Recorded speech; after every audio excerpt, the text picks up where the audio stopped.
সীমান্ত হত্যা নিয়ে আজকে আমাদের স্বরাষ্ট্রমন্ত্রী সালাউদ্দিন আহমেদ তিনি বলেছেন যে সীমান্ত হত্যা তিনি একটা ডেফিনিশন দেওয়ার চেষ্টা করেছেন যে সব হত্যাকেই আসলে সীমান্ত হত্যা বলা যাবে না।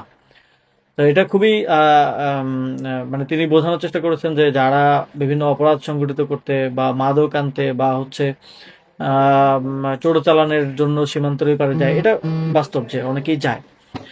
আহ সেটাকে সীমান্ত হত্যা বলা যাবে না, তাহলে সেটাকে আসলে কি বলা হবে এখন? আহ, যদি এটা এরকমই হয় তাহলে সাপোজ বাংলাদেশে অবৈধভাবে ভারতের অনেক নাগরিক থাকে বলে আমরা জানি, আমরা বিভিন্ন সময় পত্র পত্রিকায় দেখেছি অন্তর্বর্তী সরকারের সময় একটা নোটিশ দেওয়া হয়েছিল যে অবৈধভাবে যারা আছে সবাই যেন ইনফরমেশন সাবমিট করে।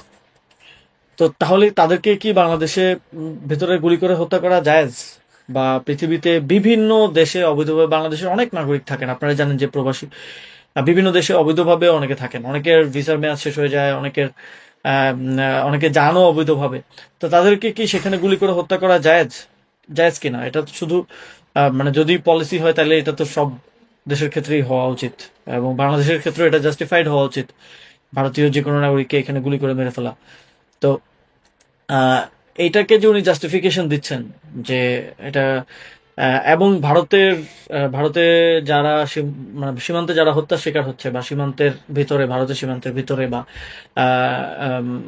একটা হচ্ছে দুই সীমান্তের মাঝখানে একটা জোন থাকে, সেখানে যারা হত্যার শিকার হচ্ছেন তারা সবাই কি আসলে চোরাচালানকারী বা সবাই কি আসলে মাদকের আদান প্রদানের সাথে জড়িত বা চোরাচালানের সাথে জড়িত? এটা কিভাবে সরকার আসলে নিশ্চিত করবে যে কোনটা?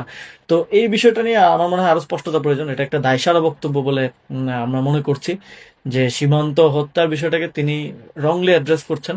তিনি বরং ন্যাশনালি এই বক্তব্যের মাধ্যমে, ন্যাশনালি ইন্টারন্যাশনালি এই বক্তব্য তো অবশ্যই ভারতেও বিভিন্ন মিডিয়া কভার করেছে করেছে আমি দেখেছি।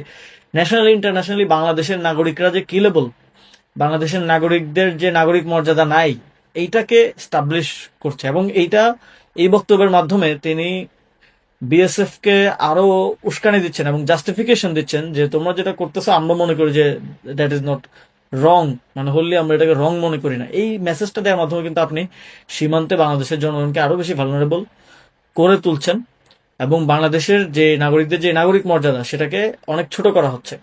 তা আমরা মনে করি সীমান্তে কোনো নাগরিককেই আহ, ভারতের সীমান্ত রক্ষাকারী বাহিনী গুলি করে হত্যা করতে পারে না। যদি কেউ সেখানে চোরাচালান করতে যায়, কেউ মাদকের সাথে জড়িত থাকে, তো সেটা তাকে তারা তাকে তারা অ্যারেস্ট করতে পারে। বাংলাদেশের বন্দি বিনিময় চুক্তি আছে, বাংলাদেশের সীমান্তে সাদা পতাকা বৈঠক নিয়মিত হয়, বিএসএফ এর সাথে বিজেপির যোগাযোগ আছে। তো এর মাধ্যমে হ্যান্ড ওভার করা যেতে পারে, বিভিন্ন প্রক্রিয়া এটা হইতে পারে। এটা তো এইভাবে মানে হত্যা করে ফেলা, এবং বাংলাদেশের স্বরাষ্ট্রমন্ত্রী যার এই মানুষগুলোকে নিরাপত্তা দেওয়ার কথা ছিল তাদেরকে আরো ভালনারেবল করে তোলা, এটা খুবই দুঃখজনক রাষ্ট্র হিসেবে আমাদের জন্য। তো আশা করি সরকার এখানে মেরুদণ্ডটা সোজা করে সিদ্ধান্তটা গ্রহণ করবে।